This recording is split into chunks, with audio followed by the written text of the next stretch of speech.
Hi guys! Matagal na akong manginginom pero ngayon lang ako gumawa ng sosyal na pulutan. Pagkatapos nga ay tuwang-tuwa ako sa kinalabasan at pinagyabang ko na kay Mister. Sabay ubo, Diyos mayo, magkakasakit pa yata ako sa sobrang kalandian. So ito nga yung pulutan series namin bago magputukan nung bagong taon. Ikaw, nakailang paputo ka ba?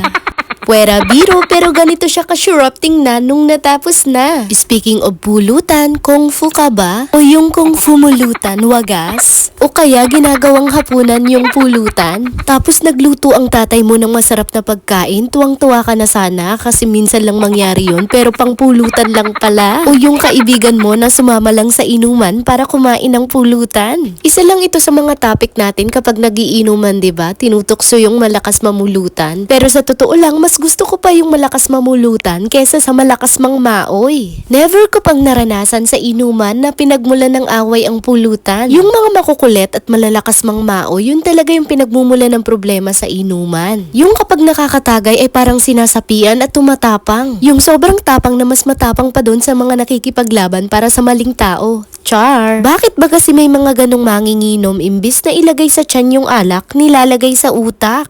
Yung akala mo kamag-anak na Andres Bonifacio sa sobrang pagkaatapang at tao? Ay nako, pass ako dyan. Kapag ganyan ka, hindi na ako uulit makipag-inuman sa'yo. Mas gusto ko pa yung nag-i-ingles kapag nalalasing. Nakakatalino din minsan kasi yung alak, di ba? O kaya yung umiiyak at nagdadrama kapag may amats na. Kasi dun mo malalaman ang sekreto niya. Mag-ingat lang kayo dun sa may sakit na limot kapag nalalasing. Kung may utang kayo sa kanya, wag na wag kayong magbabayad kapag nakainom siya kasi kinabukasan may utang ka pa rin. Isa lang ang masasabi ko sa kapwa ko manginginom. Kapag uminom kayo, maging responsable at drink moderately. Yun lang. Bye!